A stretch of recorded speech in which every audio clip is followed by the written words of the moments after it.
Hello and welcome to this episode of T-Tech. This is part 1 of 3 in our OpenBSD CARP series. In this part, we're going to talk about what CARP and PFSYNC are, what they do, and why we need them. I do hope you enjoy this one, and let's get into it. Hello and welcome to our introduction. Now, what are we talking about today? Well, we're talking about network redundancy. So, we're going to achieve this with a first hop redundancy protocol called CARP. Now, CARP stands for Common Address Redundancy Protocol, and that just means that more than one computer, basically, or router in our case, can share an IP address. Normally, you have one IP address per computer. In this case, they share one virtual IP address. Now, that virtual IP address is assigned to a group. So up here, the VHID 10, that's our group for our LAN. And the routers in that group, or servers, can manage this IP, the virtual IP address, the CARP VIP LAN. Now, they do have normal IPs. The 192.168.1.2 is the normal IP for R1, and vice versa for R2. But they need to be in a group to manage the virtual IP. Now, only one of them will own that IP at a time, but that's decided by the state of master or backup. The deciding factor in that is something called the advertised skew, and up here, R1 has an advertised skew of 0, so because he is 0, he's going to take over the master role. And R2 has the advertised skew of 100. 100 is more than 0, so that means that he'll become the backup because the lowest one is preferred. Now, how does this all work in practice? Well, this will make it make more sense coming up. You'll notice down here with our PCs are configured with the VIP. Alright, and remember how we just spoke, only one replies to the VIP. So if PC1 starts to want to send, he has to find the default gateway's MAC address. So he sends an ARP request for that VIP. He does not know that though, by the way. The PCs are unaware. They do not know about this protocol. He gets a reply from the VIP, but only from the master because he is in the master role. And when he wants to send his packet through the network, his source MAC, because we're on Ethernet, is 333. That's a shortened version, of course, so just not to confuse you. The destination MAC is the virtual MAC address that goes along with the VIP. And that all that gets bundled up, and that's managed with that CARP group. But that's how that goes along with that. And it's otherwise a normal packet. Now, the place where CARP shines and has the network redundancy is when R1 fails. If R1 fails, the hello packets, basically the keep alives, won't be sent to R2. And he's basically going to say, I haven't heard any of them in a while. I'll take over the master role. So remember, even though R2 had the higher advertised skew, and that was less preferred, if he's got the best skew in the entire network with the CARP speakers, he's going to become the master for the CARP group. Alright? So, the thing is, he does go down and take that IP over. So now he's there. And that means that actually PC 1 and 2 don't have to be reconfigured, but they can just send transparently to R2 with no problem whatsoever. But the next part is when R1 comes back up, how does he take back over that master role? Well, there's something called CARP preemption. All this means is if a router or CARP speaker, because this can be implemented on a server as well, if a CARP speaker comes back up with a lower advertised skew than the current master, he can take back over. So in this case, R2 has 100, R1 has 0, he comes back up and says, I'm back. And then R2 will relinquish that, saying, okay, and see those advertisements with a lower advertised queue than himself. So R1 takes over the master again. So transparently, PC 1 and 2 start to send to the master on R1 on that VIP. But all this time, remember, the gateway never changed. It's virtual. They manage that in the group. Now, the last part of this is that with our case, we're not just using this on servers. We're using this on firewalls as well. Now, firewalls have pass and block rules that when a packet matches a pass rule, it creates state, so it remembers that connection. The problem is, if a connection here, how PFSYNC is what it's called, and we have another network between R1 and R2 just for these updates to the state table. And what happens is PC1 sends a packet with normal connection information. This is just going to be a web session, let's say. When it gets to R1, because CARP's still running, he's the master, so all that traffic goes to R1. R1 state table gets populated with that information. But you'll notice R2's state table is empty, doesn't know about this connection. If R1 went down at this point, it actually would drop the packets from the existing connection. Okay, if PC1 already went through the TCP three-way handshake, the send SYN ACK, and then did the HTTP GET request, you would drop those packets. They would go to R2 at that point and just be dropped. And PC1 would just have to reconnect through R2. But we want to avoid that. So to avoid that with PFSYNC, once we set this up, R1 and R2 state tables will be identical. So if R1 fails after PC1 makes state inside of his state table, R2 will get the packets from PC1 from the existing web connection, and he will not drop them because he has state for them, so he'll just let those packets pass right through. But in short, though, that's what CARP and PFSYNC are, how they work, and a little bit about why we need them in our network. So again, this was just our introduction of those. But in part 2, we're going to go on these OpenBSD machines and set all of this up. So I hope you enjoyed this, and I hope you are excited for part 2.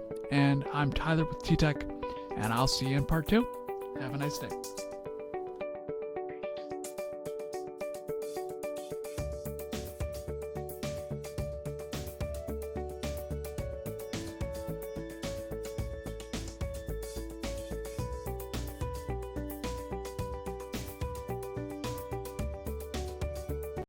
Hello and welcome to this episode of T-Tech. This is part 2 of 3 in our OpenBSD CARP series, and in this part we're going to configure CARP and PFSYNC on OpenBSD. I do hope you enjoy this one, and let's get into it. Hello and welcome to this episode of T-Tech. This is part 2 of 3 in our OpenBSD CARP series, and in this part we're going to set up CARP and PFSYNC on R1 and R2. How we spoke about in our introduction. So we're going to start on R1. We're going to log in as root. And the first thing I want to do is run ifconfig. Now, our EM0 interface is our LAN from our diagram. EM1 is that PFSYNC interface that was between the firewalls for the state updates. And EM2 is our WAN. So every interface in OpenBSD has to be configured in a file that's in etc /etc hostname dot and then whatever the interface name is. So in our case it's EM0. So enter, and we're going to hit I for insert, and we're going to type init space 192.168.1.2. We're going to use a /24 mask. Hit escape and hold the shift key down and hit Z twice.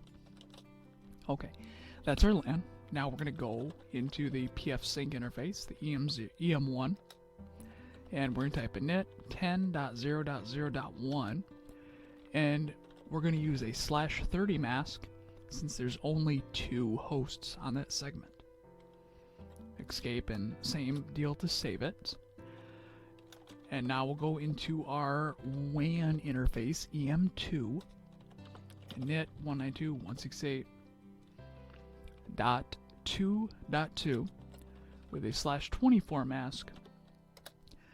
And because we're using static IP addresses on our WAN connection, we have to set a default static route. So we're going to say !route add default space 192.168.2.254. Now, before we go any further, this is a great time to explain, so there's no confusion with this series. What I'm discussing and configuring here is only the CARP and PFSYNC portions of our network redundancy. So just our physical boxes being able to fail over to one another. Now, another part of network redundancy is something called WAN failover, so our internet connection having more than one internet connection to switch over to if one or the other goes down. Now, if we were to do that in this case, we would need 2 ISPs, and we would either need to use a default static route to ISP1 over here, and then do another static route to ISP2. Now we could do more advanced configurations like BGP, where we would then have to peer with each ISP. Now that's out of the scope of what we're configuring here, but just so there's absolutely no confusion about this. So again, with that out of the way, we will save this. And now that we've configured the physical interfaces, we have to go in and create the CARP and PFSYNC interfaces. Now, a quick thing to note, if we run ifconfig right now, we won't see any CARP or PFSYNC interfaces because they're logical. So, in other words, they're software based. They don't exist. But that's how we know we need to create them to make them work. So we're going to say vi, and then hostname, etc hostname dot, and then carp 10. Now this is our LAN side carp, and you'll notice the number, it doesn't have to match the group for your carp, but it makes a lot of sense to have that match. It really helps with administrative tasks and things of that nature.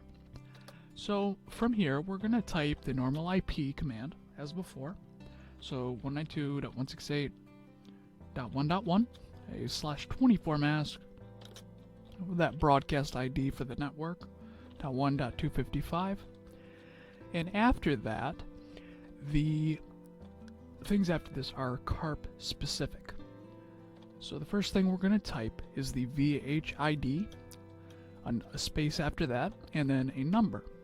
Now ours is 10, and this is our LAN CARP again. After that, we want to type pass for password, and we're going to say CARP pass. This is the password to protect this CARP instance. So you can't have a rogue CARP speaker come in and try to redirect traffic in a malicious way or anything like that, because they wouldn't know the password. So this host wouldn't accept CARP packets from a host that doesn't have the password. After that, we want to link it with the physical interface. How we said this is software. So we need carp dev space EM0. Since this is our LAN carp, do make sure to link that with the right interface, otherwise you'll be scratching your head why it's not working. Believe me, I've done that before. So we're going to escape. And before we move on, because once we get to the second firewall, I'm going to move a little bit faster. So just to clear all this up, the 192.168.1.1, that is our VIP, okay? And everything else, the net mask, the broadcast, the VHID 10, that's our CARP group, okay? They have to be in the same group to make this work. The password is for the authentication. We're not going to accept packets from any other speakers that don't know the password. So that does have to match on both. And the carp dev links it to the physical interface, this CARP instance. So with all that out of the way, we're going to shift and tap Z twice to save it again. And now we're going to do the same thing for our CARP WAN.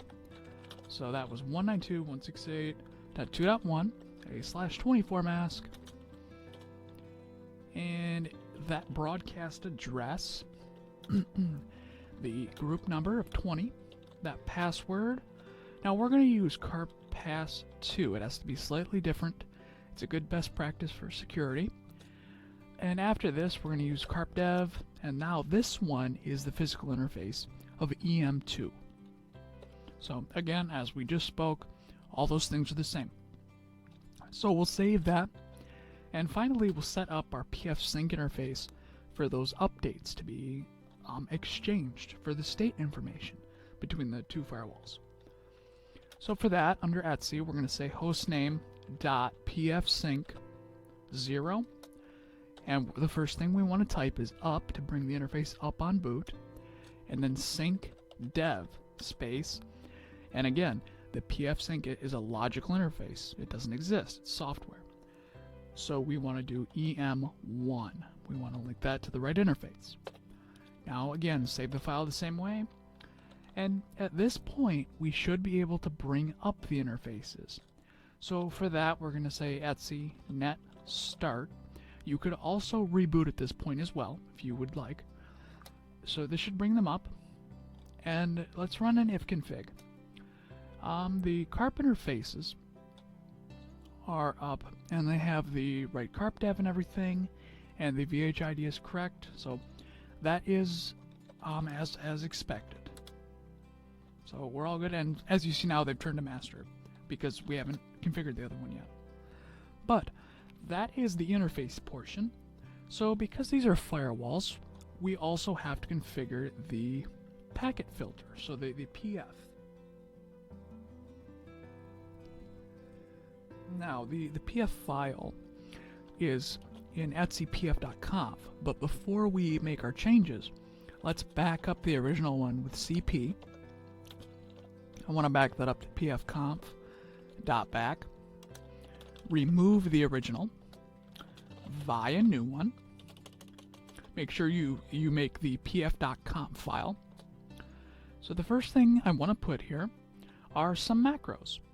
And macros make it easy to refer to a certain type of information. It can be a port number, an IP address, or an interface, anything like that. We're going to say LAN equals, and then in quotes, we're going to put EM0, the EM0, the physical interface for our LAN.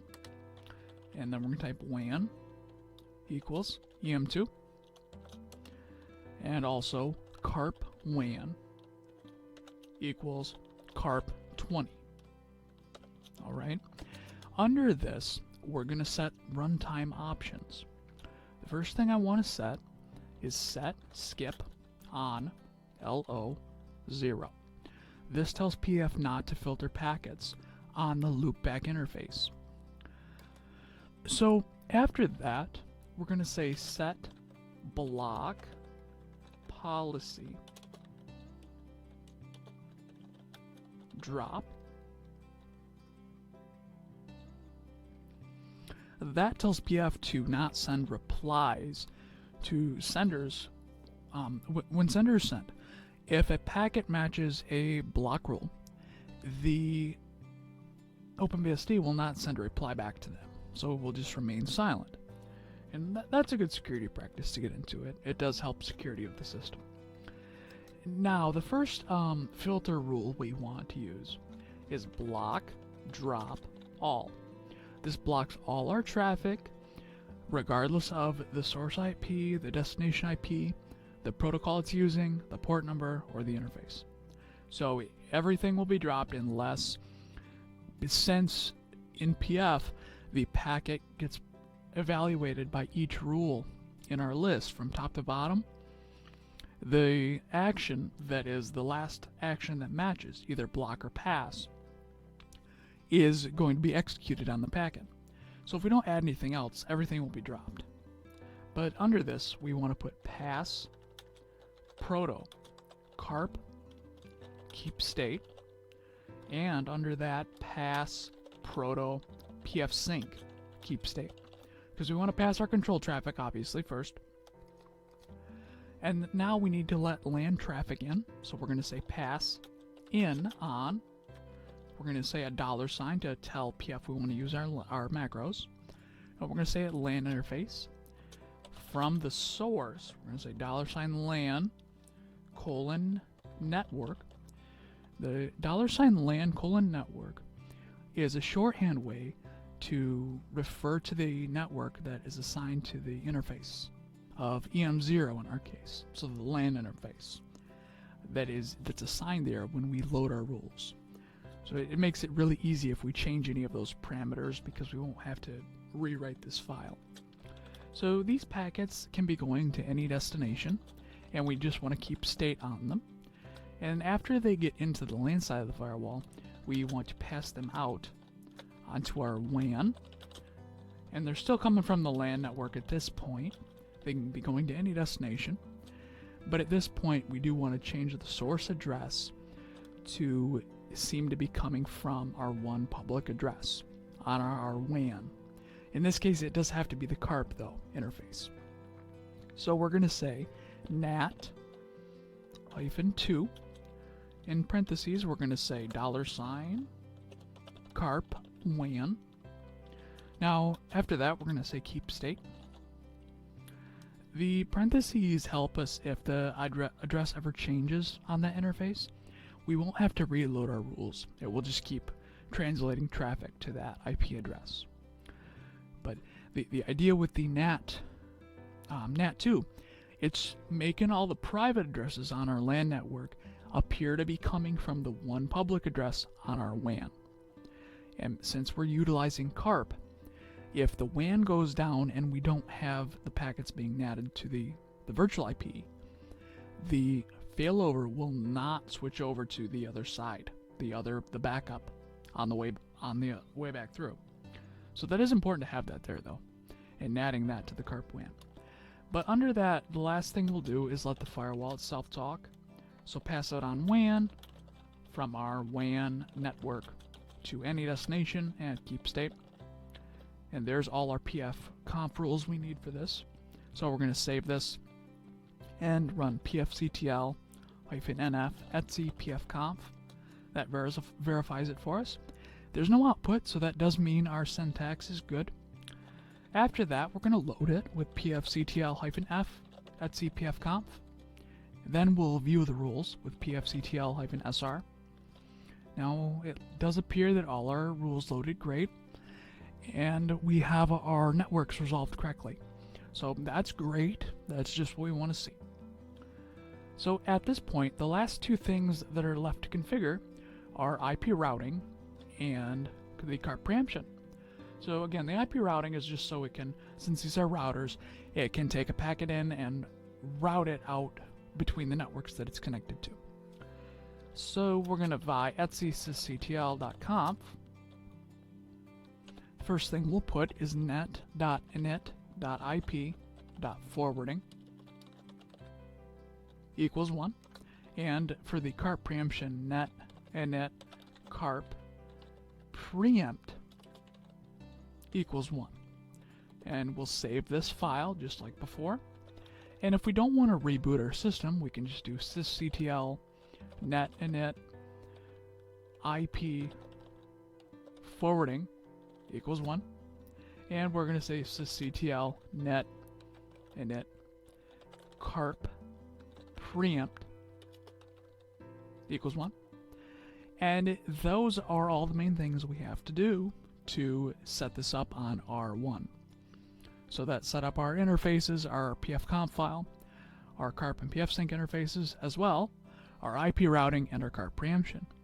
So we also now need to move over to R2, and that's where I've already explained myself for how this is going to work and everything. So we're going to do R2 a little bit quicker, but so let's go on over to R2. All right, so we're on R2 at this point. We'll log in as root. And the process is pretty much the same. We're going to run ifconfig first and understand that EM0 is our LAN, EM1 is our PFSync interface, EM2 is our WAN. Again, those are configured in the etc hostname file, so we're going to start with EM0. Put init 192.168.1.3 /24 mask and save it. And now move on to EM1. And again, that will be the 10.0.0.2 with a /30 mask and save that. And now we'll go to our WAN, our EM2, and that is 192.168.2.3 with a /24 mask. And since this is the WAN, we do have to put a default static route. So !route add default 192.168.2.254, and we'll save that. And now we want to go into the CARP configuration. So vi etc hostname.carp10 init, and then we'll put the virtual IP, the 11.24 mask, and we'll put in our broadcast ID, our VHID of 10, the password of CARP pass. Remember, they have to match. So after that, the CARP dev, and actually because this is the R2 and we do want this one to be the backup, we also have to edit the advertised SKU. So we have to do ADV SKU space 100 because the higher one is less preferred, so that will cause R2 to become the backup. So after that, CARP dev EM0, and now we'll save that, and now do the same thing with the WAN CARP. So CARP 20, that was 2.1 /24 mask, our broadcast address, our VHID of 20, our password of CARP pass2, advertised SKU of 100, and CARP dev of EM2. So that's our CARP interfaces taken care of. And lastly, we'll configure the PFSYNC interface for the updates of the state table. So we're going to say up and sync dev EM1, save that. And now again, we could reboot at this point, but we're just going to do etc net start and an ifconfig to check everything. Everything does look good. Alright. And now we need to configure the pfconf file, so we're going to back up the original one to pfconf.back, remove the original, make a new version, and we're going to utilize the macros again at the same way.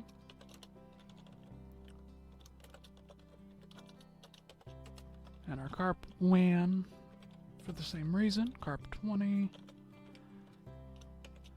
Those runtime options, once again, set skip on LO0 and set block policy drop. We want to block everything to begin with. Then we want to pass some CARP traffic, and we want to pass PFSync traffic. Now pass our LAN in with our $LAN from our typos. Okay. Our LAN network to any keep state, and we want to route that out of our WAN from our excuse me, our LAN network to any.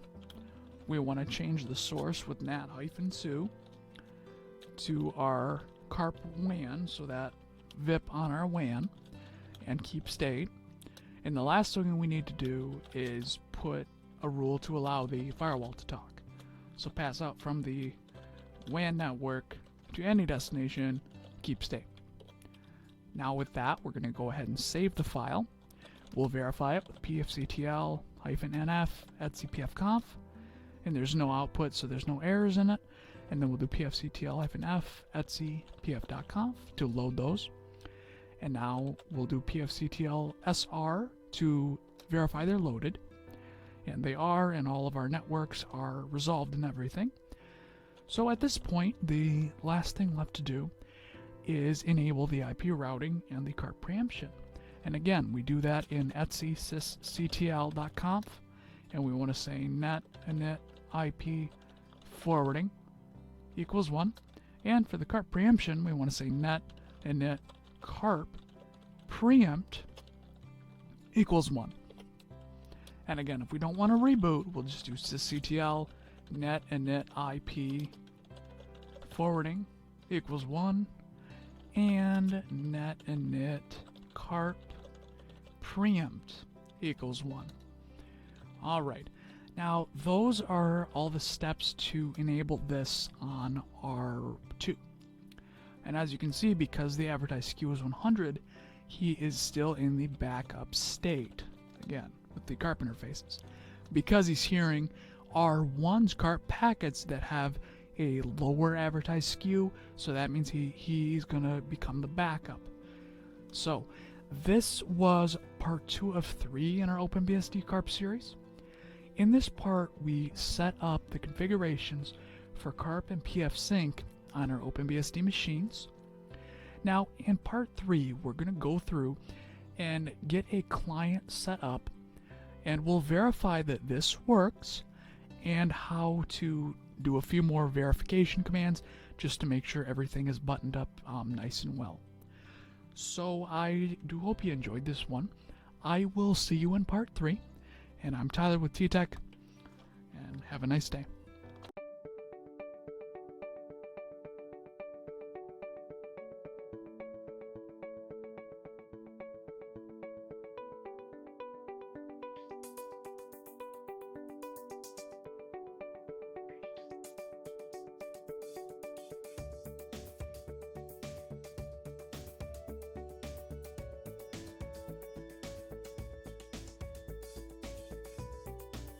Hello and welcome to this episode of T-Tech.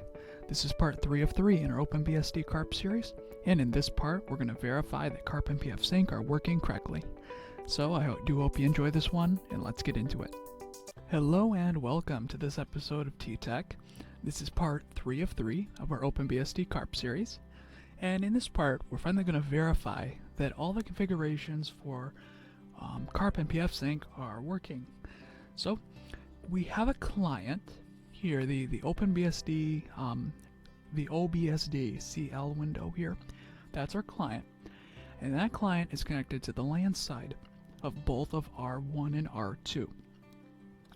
So the first thing we're going to do is ping that virtual IP address, that 192.168.1.1.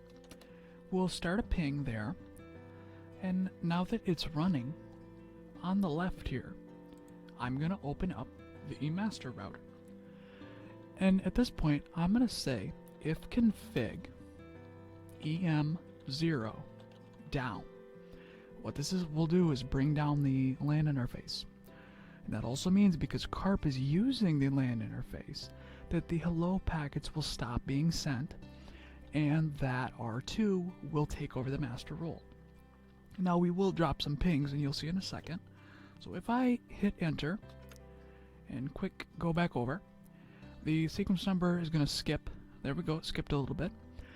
And we're still getting replies. But now we're getting replies from R2. If we do ifconfig carp to see the carp group interfaces, the state of both of those is master. So that does mean that he took over. But if we switch over again and bring em0 up, the sequence number will skip again slightly sometimes. And now we're actually over to this one again. R2 is the backup again, because he heard the better advertised SKU from R1's packets.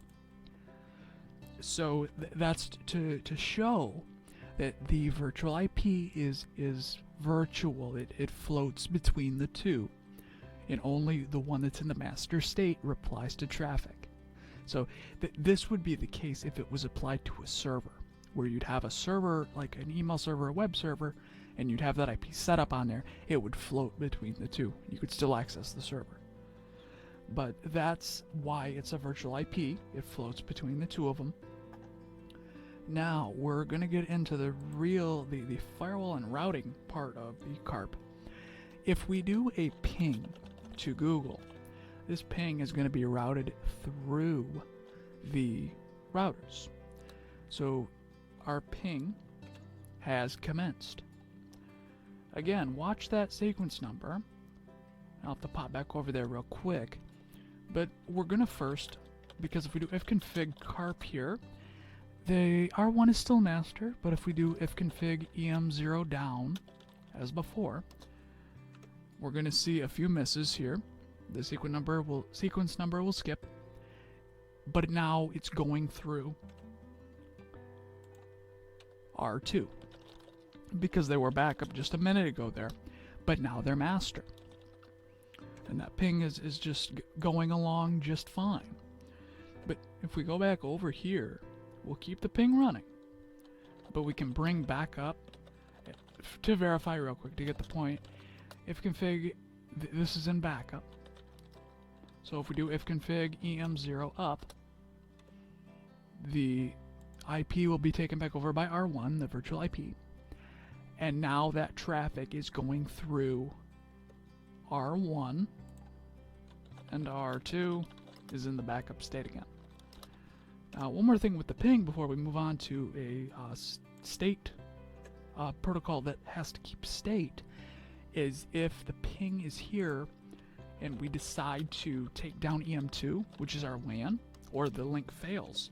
This is also why I would have the WAN failover, because we could also have R2 connected to another WAN connection, but again, that's a topic for another discussion. So with that, now that we went down there, if we do ifconfig CARP, the LAN is in the backup state. It knew something went wrong with the WAN side, so it said, okay, I'll relinquish the other side as well, so R2 can take over all the roles. But as you see, we haven't stopped having connectivity through there, because now this one is master on both, and it works on the LAN or the WAN. That's why we have to run it on both. But now what we'll do is we'll bring the R1 up again, and in a second here, and he's master again. All right, and we'll do two more things that use TCP. So TCP is the transmission control protocol at layer 4, and it does have to have state, and this packets that comprise a TCP session have to be in the right order. So what we'll do is we'll do an iperf command to test our speed. We need to do I for the interval between the updates. We'll just do 2 seconds. We want to download, so we have to use R. C for the client, and it's iperf.he.net. And we'll start the download. And there is the download, and it is going. It'll be a little bit slow, but whoop. I actually forgot one thing on that command. We want to use a timeout of 5 minutes. Okay. So it's going. And if it's all going through R1, but if we do ifconfig em0 down, this is why PFSYNC is important, because it will hesitate. And there we go, it hesitated, but look, it's still going. Why is it still going? Because the state in PF was synchronized with PFSYNC between the two firewalls. And that is the beauty of all of this.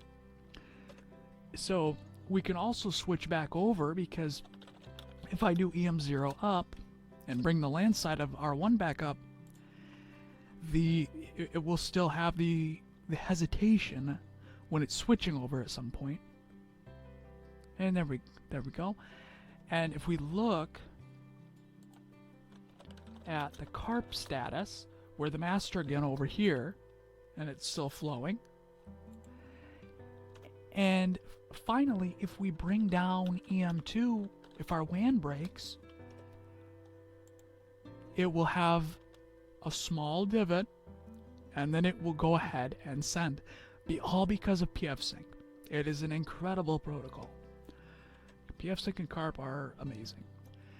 So from there, the last thing we'll do is do a test through an SSH session. I'm going to quick pause the video while I log into the box, and I will be back in 1 second. Alright, we're back, and I'm logged back into our machine here. Now, all I've done here, it's a Linux box, and I've ran the free-m command to show RAM usage every second. Now, right now, it's still going through R1. And this is sensitive traffic. It's management traffic over the internet. So we do have to make sure we don't have packet loss, or we could break things on the machine if we're running important commands and then the connection drops. So watch that timer there in the middle. It's still going up. We're on R1, and we're going to bring down the LAN side. And before we do that, let's verify that CARP is the master here, and it is. If we bring down the LAN side, here we go. See a little bit of hesitation, and you might, have a heart attack, but it still is working. It will be a little bit, you'll miss a little bit of a heartbeat, but you won't have to reconnect existing connections. From there, if we want to verify that this one is now the backup, we'll do ifconfig CARP. This one is the backup. And if we go to R2, this one is the master. We gotta bring that other one up here. Kinda got lost. Okay.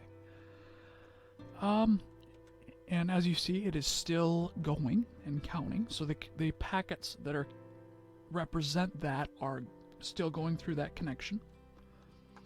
Now, if we go, let's see, if we go bring up the LAN side again, it will still work and will come up as the CARP interface. And we're a master, and both the timer is still counting from that command output. And again, that's a connection on an SSH server on the internet that is going through both of these machines. So it is being maintained because of the CARP and PF sync, syncing the TCP connection information. Now the last thing we'll do is bring down the WAN EM2 down as before. Do an ifconfig, and now we're in backup mode. It is still counting. We do have hesitation because as they are doing the ARP requests and replies, to have the R2 take over the VIP, it does take a little bit to reconverge.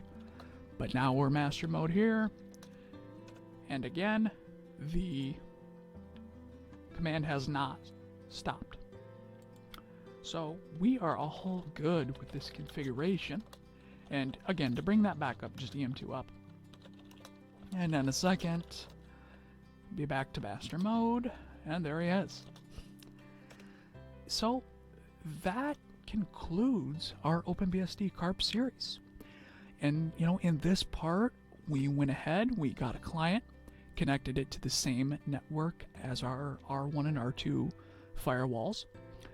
We set up CARP and PFSYNC on the firewalls, and because of that, we're able to have the failover of the VIP to each machine, and have the connection redundancy with TCP, UDP, and ICMP through the use of PFSYNC, being able to synchronize the PF state table. So again, this was on OpenBSD, and it was with CARP and PFSYNC.